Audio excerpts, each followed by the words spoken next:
I want to get to Spiffy because, and thank you,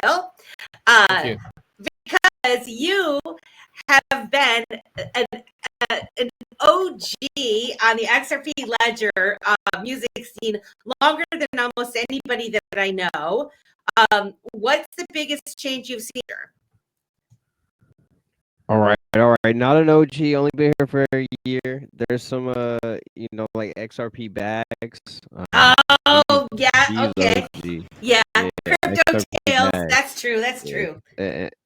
Also a couple others and stuff, right? But I think it's, bringing it back to hand-to-hand sales, so to speak, right? Like direct to consumer, opposed to like going middleman, like i.e. in iTunes, Apple Music, et cetera, et cetera. Because when I first started making music, it was like streaming was, not, I don't even know if they were around or maybe like just started kicking up, but I would, go to the homie's little gas station, the quick stop that he owned, and he would just let me sell CDs out front. And that's how I made like a lot of my local, I guess, following.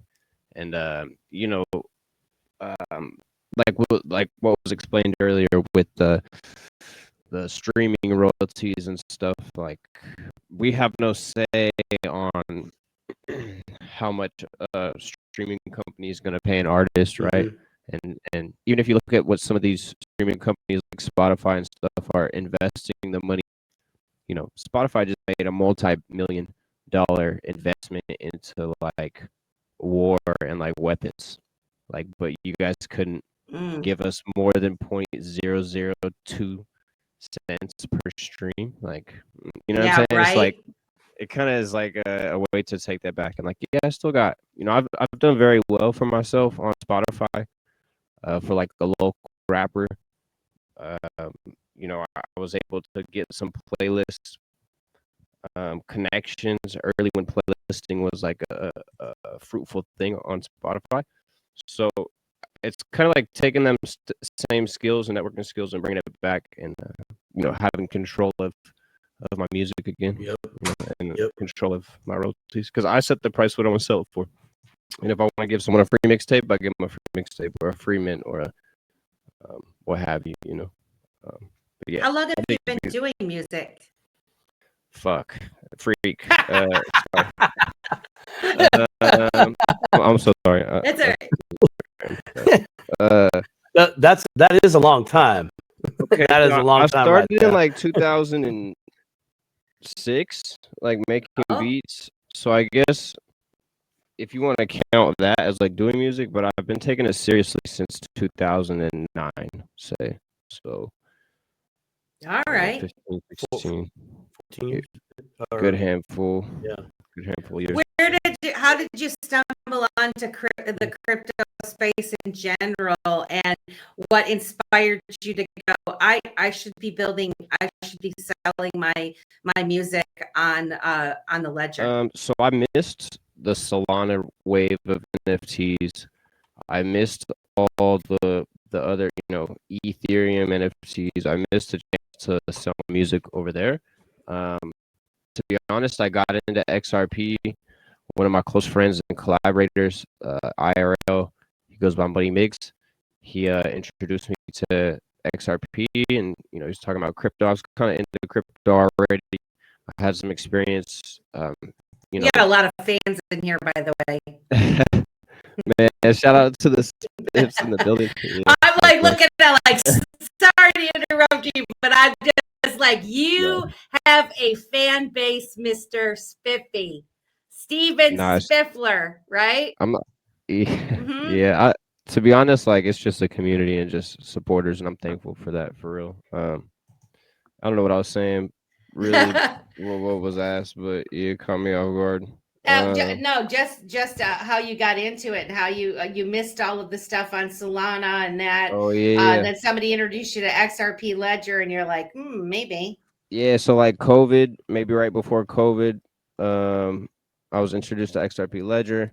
I bought it like the high, like $1 something, and it just kept dipping. So, I had got a placement a production placement, a sync placement for an Adidas commercial in China, and I had made the beat from my boy Damon, and Damon assigned to a publishing company. Boom. So my little 15% from that placement was like possibly the biggest check I've ever gotten in music. It was like 15 bands or something like that. Nice. After like fees and splits or whatever. And so yeah, I took that and just started like DCAing into XRP. Started diving into like the use case.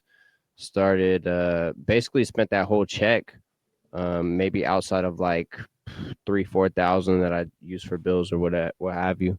Of course, made some bad decisions. Had to sell it for a loss at some. But yeah, that's how I started XRP. Didn't know about the retail side up until about a year ago. I saw tweets and stuff, and I wasn't really active on Twitter at the time. And I said, hey, why not try to work some of this XRP? Dove in. Yeah, from there it was just game over. I linked up with Niall. He helped put me on IMU TV early. I linked up with some good people like Crypto Apex. He makes music in the rock community outside of XRP, and just a lot of people like giving me good ideas. Buva, Caesar helping me out on the media side and plugging me and putting me in front of people, in front of spaces, giving me a platform to speak. Yeah, and it just one day at a time, one step at a time, started porting over all my music, everything I was releasing, and it started to get to a point where, okay, now my unreleased, like how Prashina was saying, like, okay, now I'm gonna drop a song here that's unreleased, and I'm not gonna release it until it's minted out or what have you. I started with the token, Spiffy token, just to be honest, because I wanted something of my own to build a community with. There was no music NFTs at the time. I don't think it was just like a small music platform. Worked with Cafe to kind of get it updated and get their marketplace, able to start minting music NFTs. And so that was like a cool accomplishment for me, and I felt like it opened the door for other cats, and now it's easier for me to onboard people, local artists I collaborate with. But yeah, did the token thing. People were like, yo, you should really check out the NFTs.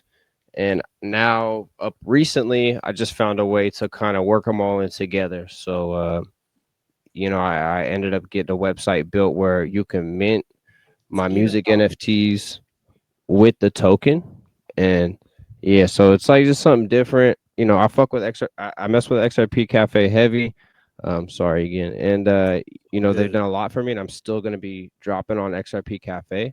But it's just some tracks where I'm going to use it to regain supply control for the token, give people a chance that maybe if they bought like higher on the token and maybe they're lower in value, they can kind of trade that up for an NFT and get a song out of it, different stuff like that.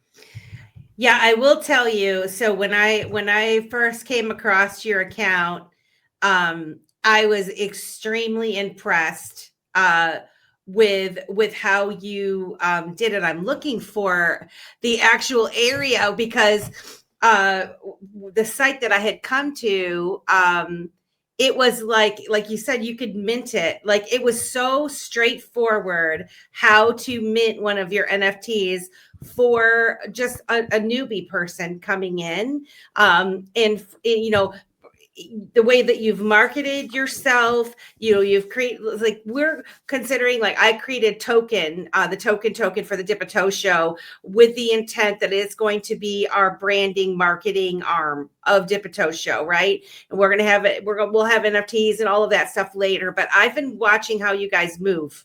I've been watching how everybody does things, what is successful, what is not successful. And you have it. It's beautiful how you have it put together. You make it easy for your fans to be able to mint your NFT. So hats off to you, presentation wise. I appreciate that. That process alone, and even like the Spiffy rewards program, I built like a Discord bot where it's like an automatic giveaway. If you win a giveaway and it's an NFT, it's going to send the NFT to you. If you stream my music and connect your Spotify account, You'll get a point every time you play a song, whether you're at the gym, in the car, whatever. And like the more assets you hold, the more points you accumulate, and like on a multiplier. And you could just swap them out for NFTs, swap them out for Spiffy token. I put some Bear token up there, different NFTs. So yeah, I'm just trying to like really bring it all together, and that's like been my most recent plan. But I appreciate you noticing, and yeah, because a lot of hard work and unfortunately a lot of money has gone into it. And sometimes you got to learn the hard way when it comes to hiring people that may say they could build something or code something for you, and you got to teach yourself.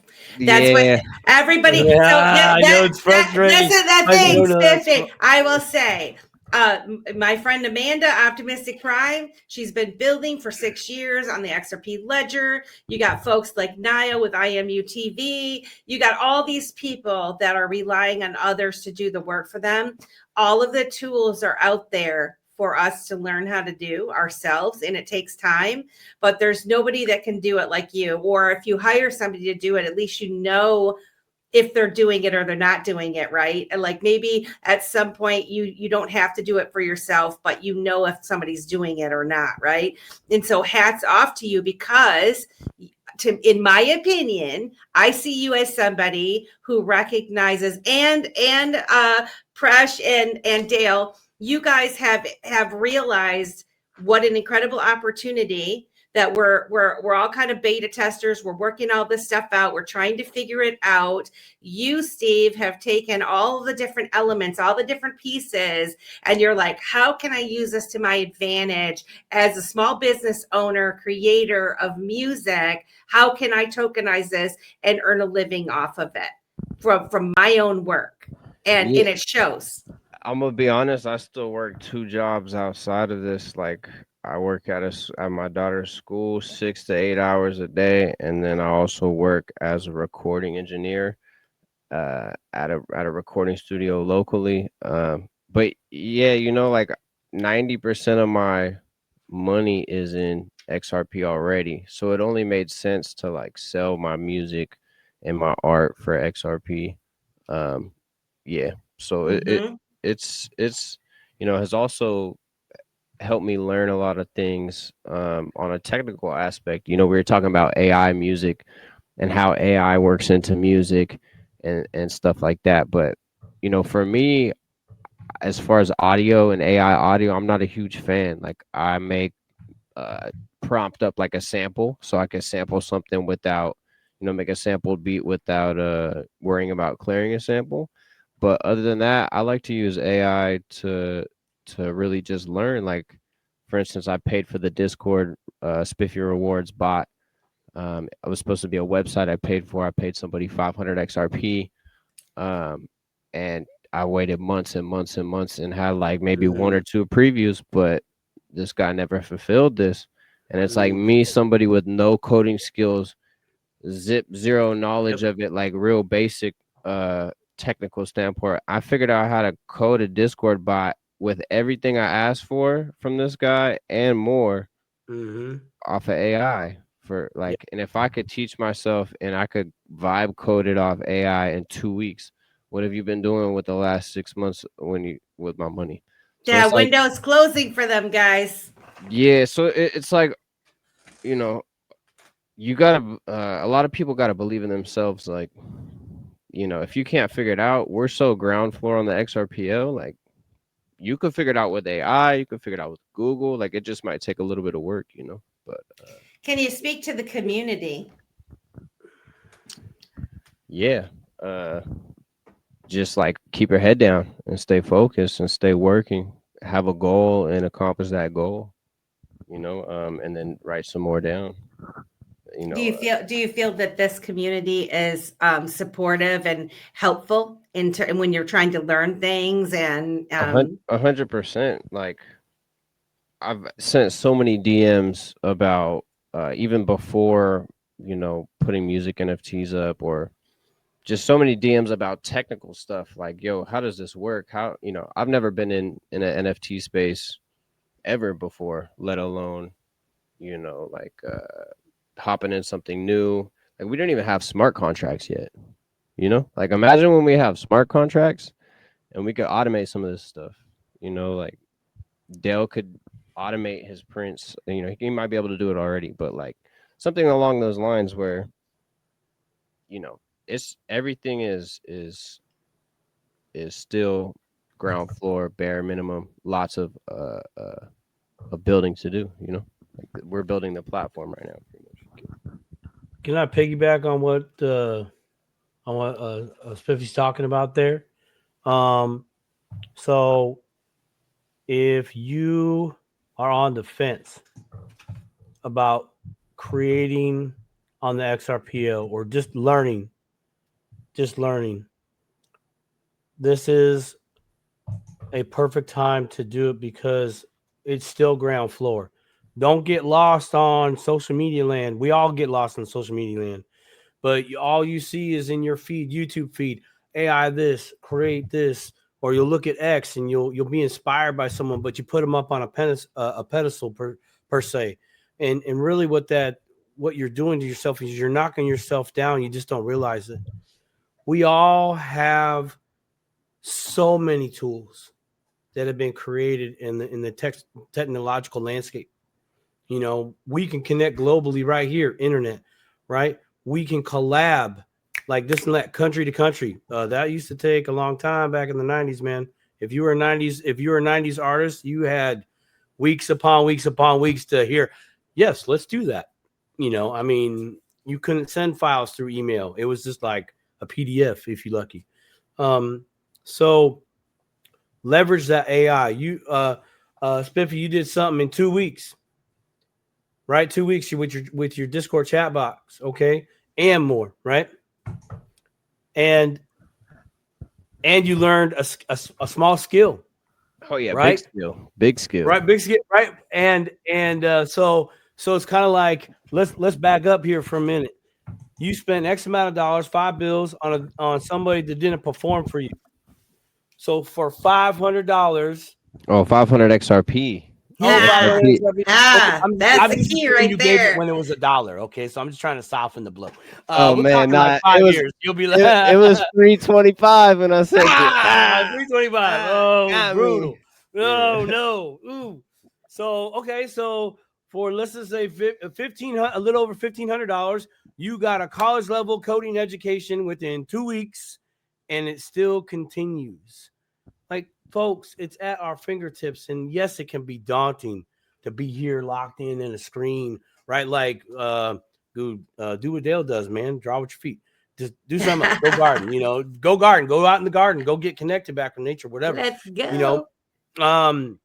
I think that is awesome because, like, I used to DJ, and one thing I noticed about through my career as a DJ, nightclubs and seeing performers and all that, it's like we all just Main Street. From my perspective, I'm like, on stage, it's like, oh man, they gotta be living the high life.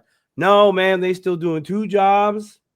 They found a babysitter to give them the discount price because they're doing a show tonight, and the deal was half price plus the T-shirt if they sign it. Right, like that was the deal, but nobody knows about, right? So to circle back around, if you are out there and you're watching this Dip a Toe show, dip your toe into the technical space. Do it. Learn. Just learn and grow. It's right here. You're ready. You have not missed this boat. This boat is still being built. So is the dock. The dock is still being built. It doesn't look like it.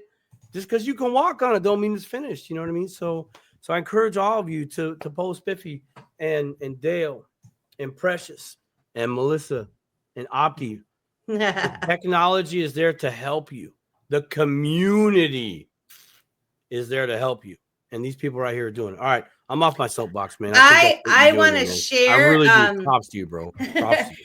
Oh yeah. I mean, I hope I know it's getting late, guys. We got a few more minutes. We are going to have an after space at 10:10 on X. So those of you in the chat, there's 288 people here tonight. I posted the link in the chat to the after space. We'd love for you to join us.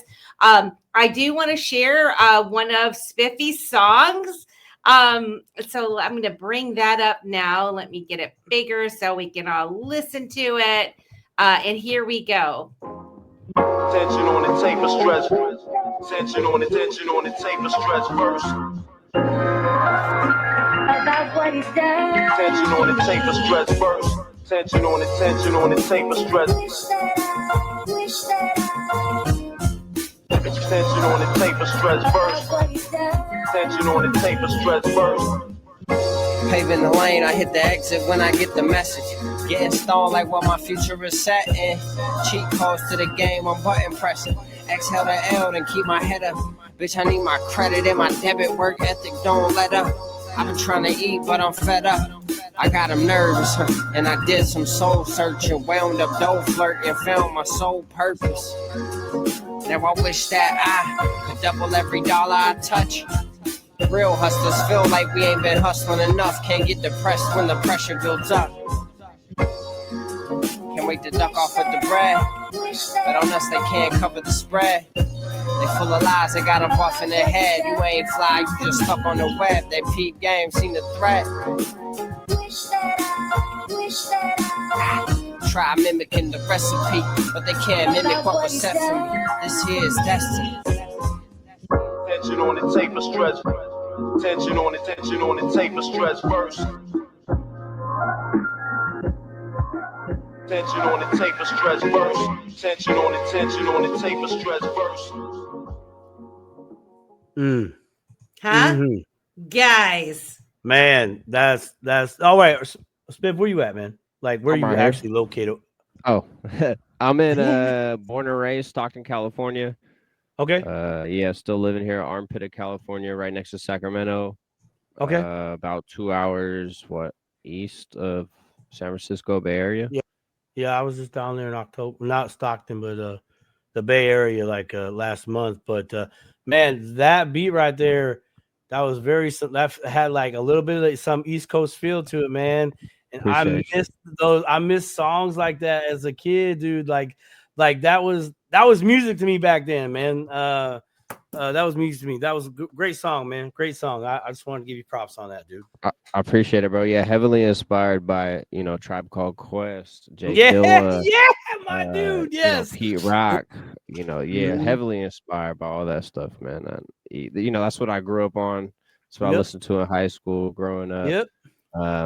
So I could get jiggy with some of the new stuff, and given the right circumstance, and I can even rap on those kind of beats if I need to. Sure.